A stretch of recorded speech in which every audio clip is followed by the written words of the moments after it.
almost. You peel this thing open and you shove your foot down in it and you leave it on for an hour. And it's supposed to moisturize and exfoliate, the whole works. So in maybe 3 days after, Sarah's feet started to peel like these huge, nasty sheets of dead skin off the bottom of her foot. And she kept asking me, like, how's your feet doing? How are they peeling? Are they okay? And I just kept telling her, like, the whole week went past and nothing was happening. And so we went kayaking, and there were a couple times that I had to get out and kind of drag our kayaks around. So I was in knee deep water a couple times, and my feet pretty well stayed wet the whole trip. When we got done, when we were back at the truck, and I was changing my shoes to show off that awesome triple tone kayak tan that I get from my ankles to my toes, and I took my first shoe off and I peeled that sock off, and it felt weird, like it was stuck to the bottom of my foot, and I could just feel it, that sock pulling away real strange. So I looked down, and there is just dead skin hanging off of my foot everywhere. It's the grossest, most horrific sight I've ever seen while kayaking, because the fibers of the sock got all tangled up in this. It was bad. So of course I had to take pictures and share with everybody. Of course, and I'll make sure that Zach has that picture. I don't know. He may put it up for anybody listening, but it's going up. It's not for the faint of heart. So, did your feet ever grow back? I mean, I didn't lose my whole foot, but 75% of it causes all the callus and stuff. Where I'm a good old barefoot country boy. Needless to say, they get a 5-star review from me. The foot masks, they work. Just had delayed results. It just needed a little bit of OBC water to help it along. Mike, do yourself a favor and never buy that mask, because it is disgusting. Oh God! So, unfortunately, I haven't been able to get my kayak out any. My car battery's dead, so I don't know what's going on there. That's the only vehicle I have that can haul a kayak right now. What the heck? What happened to your truck? It's full of lumber. Well, what the heck did you do that for? My porch was getting ready to rot off the house, and instead of falling through it, I thought, you know what? I'm going to take it off there. That's fair. Yeah. I'll give you that, I guess. Yeah. So then yesterday, we went out to another one of the public access points that the ODNR has recently upgraded. They partnered with Adams County Tourism Board, which is a thing that I never knew existed. Just a few years ago, I think 2, maybe 3 at the most. I could be way wrong on the dates. They went through and they made nice concrete steps from the parking area they're nice and wide. So it's not a real skinny step. You've got plenty of room to maneuver. You got plenty of room to carry your gear down. And myself, Sarah, the kids, and fishing buddy Justin, that those of you that are listening may remember from our first episode, we all went. And we had a great time. We saw a grand total of 3 water snakes, which was not okay with Sarah. She did not like that. And actually, I caught 2 white bass, which I think is the most white bass I've ever caught in a single fishing trip, much less a fishing season. So that was neat. We had a good time, even though it was 93 degrees with 86% humidity and death outside. We still had a lot of fun. We got the kids out and played in the water a little bit. and it was a good trip. I look forward to going back. I think we're depending on what the weather does. I think we're gonna try to go to another one of the public accesses um, this coming Saturday. So we'll see how that goes. Mike, have you ever been to Ohio Rush Creek? I never have. I've seen a lot of the accesses out around Otway and Walmsley. I do know a few people. There's a guy lives out by on 120 going out towards Roosevelt Lake. He actually has. He's a canoeist, and he actually has canoed. I'm pretty sure the entire length of Ohio Brush Creek, all the way to the Ohio. Oh wow! And he said it's a pretty good trip. But like Brush Creek is anywhere, even so to Brush Creek. Certain times of the year, the water's just not right. Mm-hmm. There's a lot of low areas that you run into and spans of deeper stuff. But it seems like you get down in there.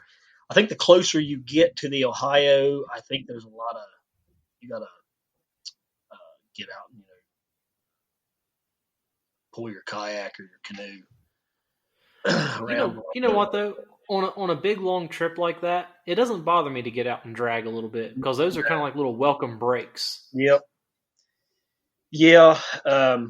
Last year when we did the Brush Creek sweep, so we cleaned it up. We took canoes down through there, and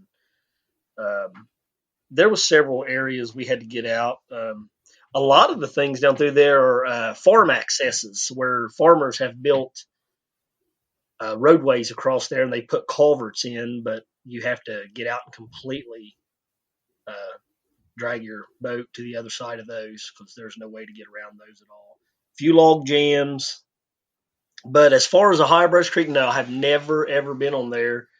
I'd like to go. I heard when you get down towards the Ohio, the fishing's really good.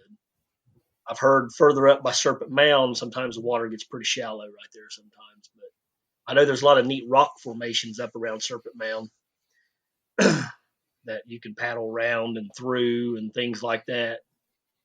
So that's always pretty cool to see stuff like that, I think. Yeah.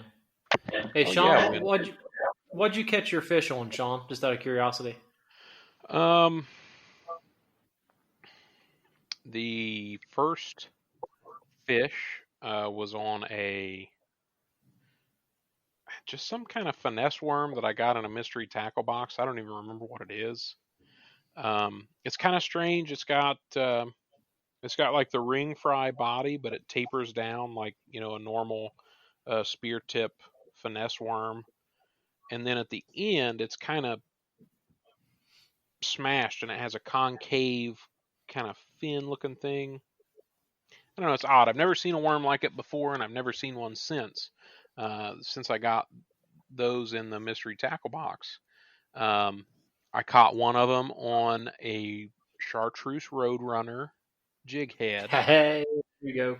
With an electric chicken trailer.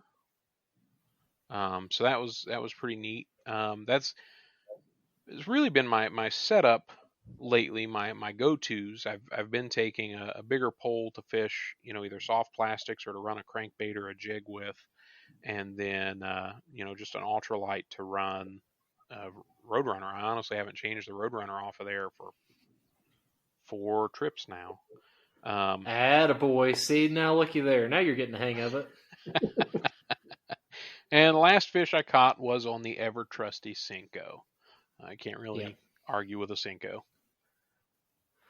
So on my fishing trip today, since you guys have talked about yours, I had Colorado's Parks and Wildlife, they do a really good job of putting out maps. So CPW has a hunting atlas and a fishing atlas.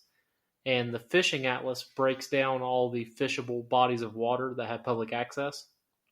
And it's a really neat interactive map. You can zoom into certain areas, select a body of water.